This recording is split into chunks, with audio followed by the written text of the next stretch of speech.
So Dean Ambrose was a big get back in the day with AEW.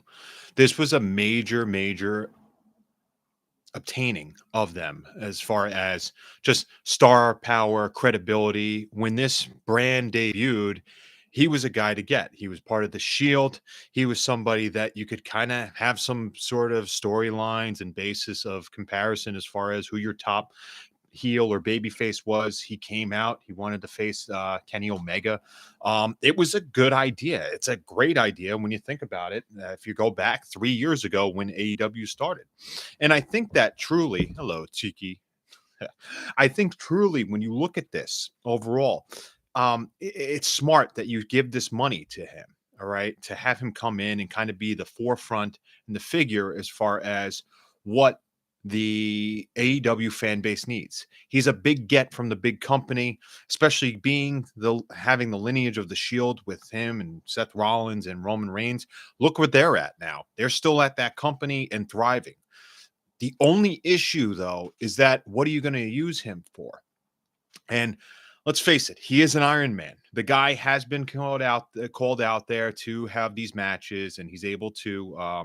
I guess he's content creator. Okay, he does these promos that they're pretty crazy when you think about it. When you hear him, just a lot of animosity, a lot of frustration, and there's some belief in what Dean Ambrose has said. But when you break it down, and I said it last week, is there buyer's remorse for him? Who knows? So I know that he did help out with the whole CM Punk situation with the legal counsel that was getting involved that we heard nothing about with the Young Bucks. And the Young Bucks just got slapped on the wrist. And also Kenny Omega slap on the wrist. They had a nice little vacation. Awesome. Great to hear. The only problem with that is now you have guys like CM Punk that's not there anymore. So the credibility is kind of staggered because of that. And when Punk was gone, they called upon Moxley. Guy came out there and did what he was told. And I think that's that's something that you could pat him on the back for. Sure. He goes to work every day. The only problem is that so does everybody's secretary. They hardly call in sick. You notice them. But how important of a job do you have there? All right. Not saying that secretaries aren't important. I actually think they're way more important than Jon Moxley. But I wanted to give him a fair shake, and I did not watch anything as far as the pay-per-view goes. But I figured let's check out his match against Hangman Adam Page, all right? And let's see if, there's anything that's worthwhile in this. So, I'm looking here, and the beginning of the match, Moxley comes out with that long walk to a song that's 30 plus years old. Great. All right. I love when they got the original version of that song, and it was just a complete fuck up ever since inception of him walking out the Wild Thing. But nevertheless, it was nice to see Adam Page sabotage Jon Moxley's entrance because it's like, all right, here's some heat and animosity. Okay. This is something you want, emotion you want from Adam Page, who sucks on his own half too. And something you could bank off of from being a champion when CM Punk isn't around. Anyway, for animosity in this match, it's so bizarre to me that when they get to the ring, they stop, they do a chop, then they do those terrible forearms. Okay.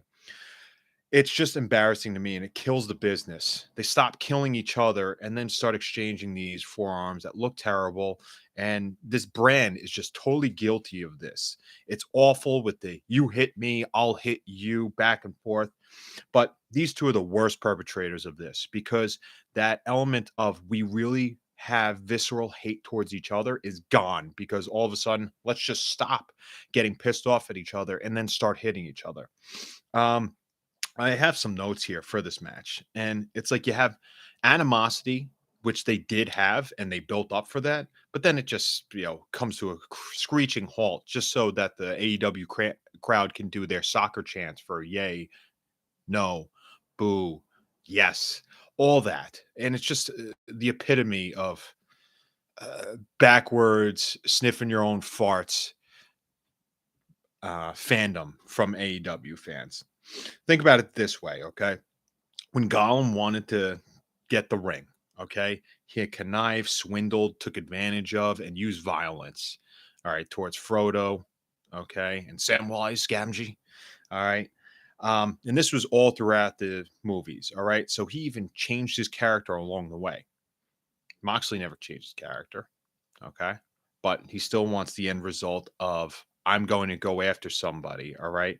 And my total goal is to just kill Adam Page. All right. Moxley and Page stop hating each other and end up doing these forearms. So the goal at that point is changed. All right.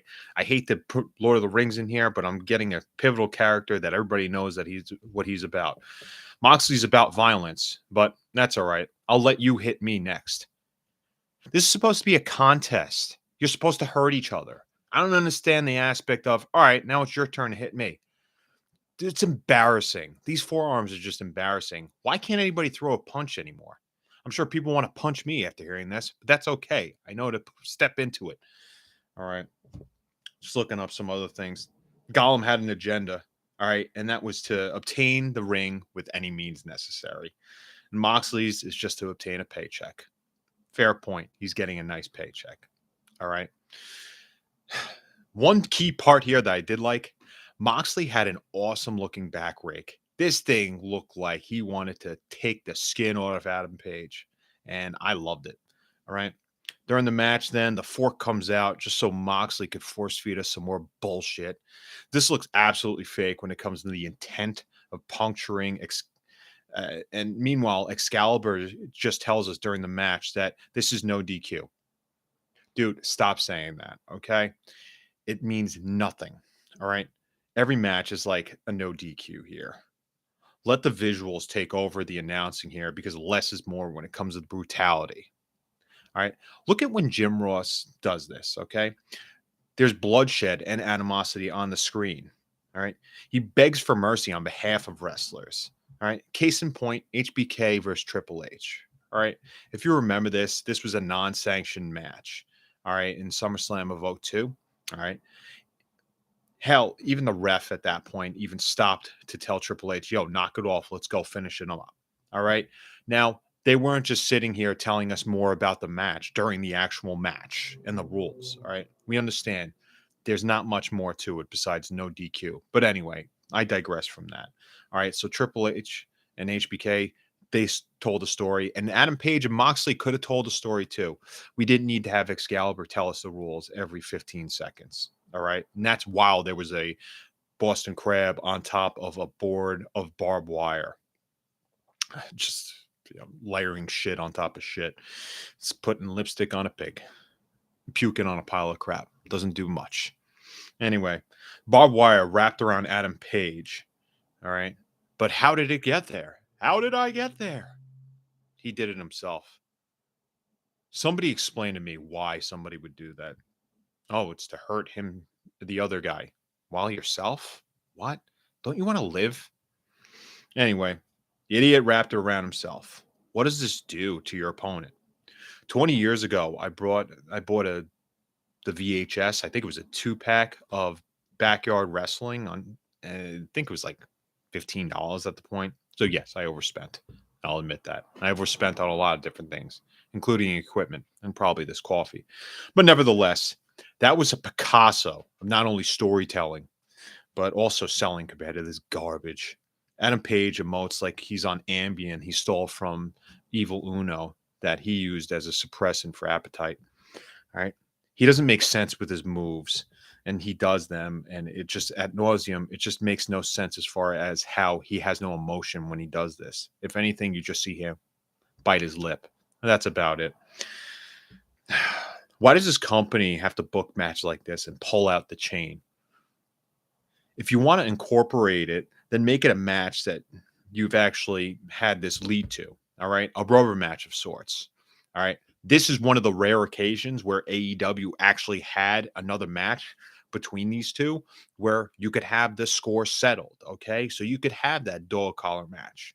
I think CM Punk and MJF had their second match lead to this, and it's magic. And it was one of the best matches in the history of the actual company. So you could do this. Now, obviously, I'm not going to give it the credit that it would have with Punk and MJF. The reason being is that Moxley is just absolute garbage. You know, Andy and I called him mail-in Mox. prior to him going to rehab. We knew he was just cashing checks and just doing terrible, terrible versions and variations of his move. You could tell he didn't have any enthusiasm towards what he was doing. But at the same token, I really think that, you know, he needed to clean himself up, and he did for like a month or two afterwards. And now he's just back to the lazy suplexes and all that. It's just, to me, it's just bothersome just to watch him. And they were going to hang their hat on this guy as their champion over and over again. I even think at some point, some of the AEW fan base was actually kind of tired and sick of it. But nevertheless, all right. This was a feud where you did have that rare occasion where you could have a dog collar match and a blow off match, that you would just say this is going to settle the score. Looking at this though, now Mox goes on vacation. That's finally owed to him, and learns how to be a dad. Awesome.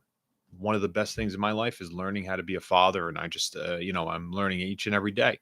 I hope Mox could do that too. In all honesty, it's just a guy that I just can't stand watching anymore, but I share being a dad with him. I know that's special and he'll probably enjoy that. The other guy just became a dad too. And I think these both, they're the best outcomes of each other's lives. I'm sure people will agree with that. The only problem is that now Adam Page might be in the number one contender spot, and there is no reason for me to actually want to watch that. We know the story. He can't cut a promo to save his life without it being a sabotage on his other individuals that he's cutting it on. And look what that led to. You're decreasing viewership by at least 110,000 people because of that. You had a great thing going with CM Punk, and you're going to actually have Adam Page go over just to fulfill a destiny. Those are his own words, not mine. So, what's going to make me watch this program even more? Get Adam Page off. More times where we could have MJF when he's not constantly screaming and bitching about his girl that dumped him, or the fact that he can't get laid, something like that. I don't know. But anyway, long story short, I don't want to see any of these guys anymore. Jon Moxley is just the epitome of garbage TV, and get Adam Page off TV. All right. Anyway, thanks for that. Bye. And I mean it now. Bye.